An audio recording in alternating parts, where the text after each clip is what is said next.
Hello and welcome. मैं हूं पराग और इस समय मेरे साथ है जीशान, जो कि वूट पर आने वाले बिग बॉस में पार्टिसिपेंट बनने जा रहे हैं। तो आइए जानते हैं किस तरह की तैयारी जीशान ने की है और क्या उनके दिमाग में है। वेलकम जीशान, कैसे हैं? मैं बहुत अच्छा हूँ। आप कैसे हो? सबसे पहले हम ये जानना चाहेंगे कि जो वूट पर बिग बॉस आ रहा है, ओटीटी पर आ रहा है, ऐसे क्या 3 रीजन है जो आपको बिग बॉस करने पर उन्होंने विवश किया? सबसे पहला reason, I am the best entertainer out there.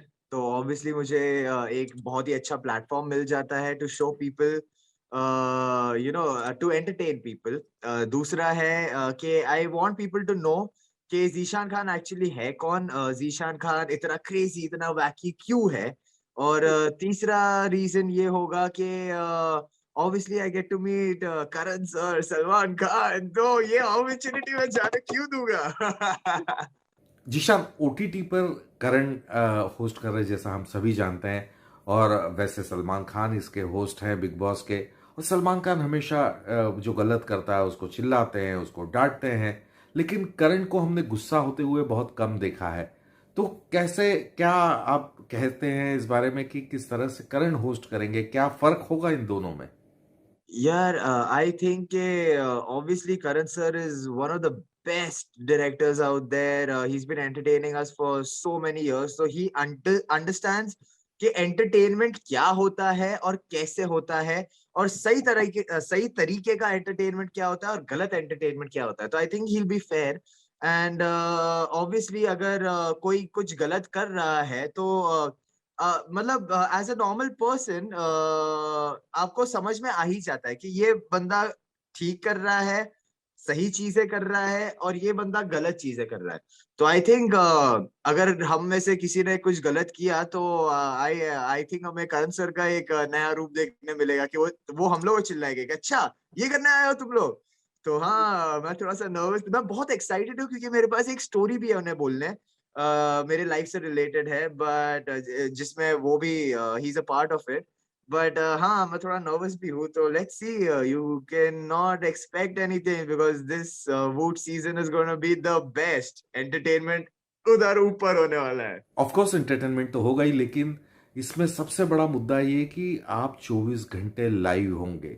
और 24 घंटे लाइव होने का मतलब है आप कितना एंटरटेन करेंगे, कितना आप रियल होंगे, किस तरह से एज एन एक्टर, एक आर्टिस्ट के तौर पर आप एंटरटेन कर पाएंगे, किस तरह से सामने जाएंगे दर्शकों के। एज एन आर्टिस्ट मुश्किल हो जाता है। एंड मुश्किल तब होता है जब आपको अपना काम पसंद नहीं हो, आप पैशनेट नहीं हो। मैं आर्टिस्ट से ज्यादा एंटरटेनर हूँ। तो और मैं बहुत पैशनेट हूँ अपने काम को लेके। तो आई डोंट थिंक कि ये 24 आवर्स का जो ब्लॉक है, मैं 24 आवर्स एंटरटेन करता हूँ यार लोगों को। तो आई डोंट थिंक ये is going to affect me in any way. I am gonna go there, give it my all, and yeah I am gonna entertain everyone, I know that. तो Bigg Boss के कौन कौन से season है जो आपने follow किए? क्या खासियत आपको लगती है? कौन सा सीजन आपका फेवरेट रहा है?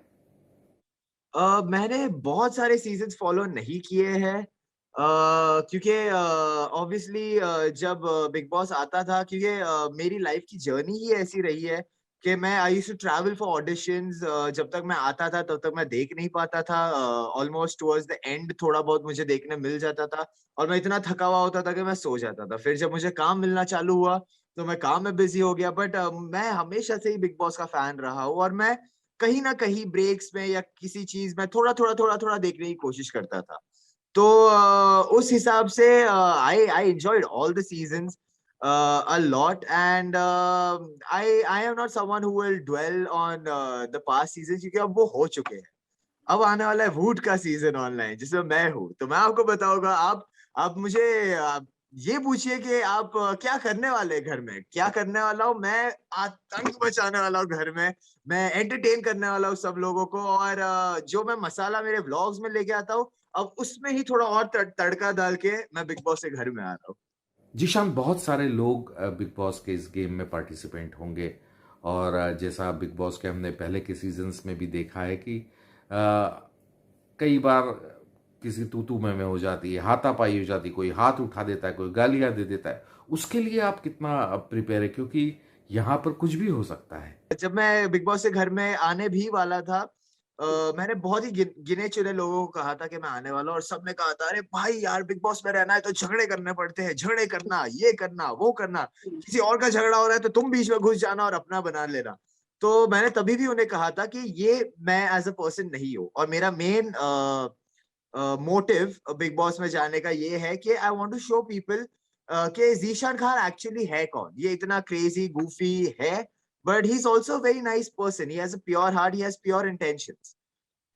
तो मेरा मेन मोटिव ये है लोगों को बताना। और ऑब्वियसली मैं आई एम नॉट समवन जो फालतू में झगड़े करेगा कि अबे क्या देख क्या रहा है, वे हाँ देख क्या रहा है, चलो झगड़ा करते हैं। मैं वैसा नहीं हूँ। कोई मेरे से झगड़ा करने आएगा तो मैं उसे एक वार्निंग दूंगा, बॉस हद में रहे अपनी। उसके बाद अगर उसे नहीं समझ में आया तो फिर मैं नहीं छोड़ूंगा। And I hate bullying. तो एक मुझे दिमाग में ये भी है कि इफ आई सी कि कोई अपने आप के लिए स्टैंड नहीं ले पा रहा है, और कोई और हावी हो रहा है because he is bullying that other person, तो मैं नहीं छोड़ूंगा, क्योंकि मुझे आई हेट बुलिंग। एंड मुझे ऐसा लगता है कि अपने साइज वाले से लड़, अपने से जो वीक है, जो इंटिमिडेट हो रहा है, उस पे ताकत दिखा के तू बहुत स्ट्रांग नहीं बन जाता है। तो obviously I will stand up for that. And मैं इतना टेंस्ड नहीं हूँ क्योंकि I know I am the best over there. एक बहुत प्रेशर होता है एक कंटेस्टेंट पे, जो पार्टिसिपेंट है उसके ऊपर। फैमिली का होता है, फ्रेंड्स का होता है, ऑडियंस का होता है, क्योंकि ये जब शुरू होता है तो उस सीजन की पहले ही दिन से आप वैल्यूएट करने लगता है ऑडियंस और ये सारे आपके सराउंडिंग के लोग। तो कितना प्रेशर महसूस कर रहे हैं एक आर्टिस्ट के तौर पर कि यार इंटरटेन तो करना पड़ेगा। आई मेरे पे प्रेशर नहीं है, क्योंकि जो अगर आप मेरे व्लॉग्स देखोगे, that is also not something जो हम प्लान करते हैं। जैसा जो मेरा बाथरूम का भी व्लॉग वायरल गया था, इट वॉजंट समथिंग जो हम लोग ने डिसाइड किया था कि अच्छा गाइस हम लोग है ना बाथरूम पहन के जाएंगे और ऐसा करेंगे वैसा करेंगे, नहीं। It was something that I do in my day to day life. मैं क्योंकि हम लोग गोवा में शूट कर रहे थे, एंड वहां पे जो होटल्स में हम लोग थे, वहां पे बाथरोब्स होते थे ना। आई लव बाथरोब्स यार, मतलब I I feel very cool in them. तो मैं वहां पे भी सेट पे भी बाथरूम में ही घूमता था। एंड ऑल ऑफ दैट, क्योंकि हम लोग के जो कॉस्ट्यूम्स होते थे दे आर वेरी थिक, हम लोग उसमें बहुत गर्मी होती थी। तो मैं वो उतारता था, मेरा बाथरोब डाल देता था, और मैं बादशाह की तरह घूमता था सेट पे। तो आई फील कि जब हम वहां से निकल रहे थे तभी ये आइडिया जस्ट मेरे दिमाग में आया, क्योंकि मैं रोज बाथरोब पहन ही रहा था। तो मैंने बोला why not travel from Goa to Bombay in a bathrobe, और वो चीज वायरल हो गई। सो मेरा डे टू डे जो भी होता है, आई नो कि जो मैं चीजें करता हूँ वो थोड़े से हटके होते हैं, वो एंटरटेनिंग होते हैं। तो ऐसा एज सच प्रेशर नहीं है। शायद घर में घुसते टाइम प्रेशर अचानक से आ जाए, पर अभी फिलहाल कोई प्रेशर नहीं है मुझ पर। Okay, thank you Zeeshan and best of luck. लेकिन चलते चलते क्या मैसेज अपने चाहने वालों को देना चाहेंगे? आप सभी ने मुझे सपोर्ट किया है, B it my various characters in the shows I played, या मेरे व्लॉग्स में, या ये पूरे बाथरोब इंसिडेंट में, क्योंकि मुझे मिक्स्ड रिएक्शंस आए थे। किसी किसी को लगा था कि अबे ये क्या है, ये ऐसा क्या कर रहा है, ये करना है उसको, वो करना है, दिस इज सो रॉन्ग, ये वो। और किसी किसी को लगा कि दिस गाय इज अमेजिंग, इसमें गट्स है and he is looking good in it and he is overpowered, ये वो।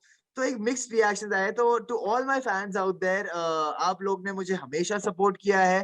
प्लीज ऐसे ही सपोर्ट करते रहिए, because I need your love, I need your support, और मैं आपको ऐसे ही एंटरटेन करता रहूंगा। तो please go vote for me. और जो आजू बाजू है आपके, जो वोट नहीं कर रहे हैं, उनका भी फोन लीजिए और वोट कीजिए मेरे लिए, ताकि मैं घर में रहूं और आपको एंटरटेन कर सकूं।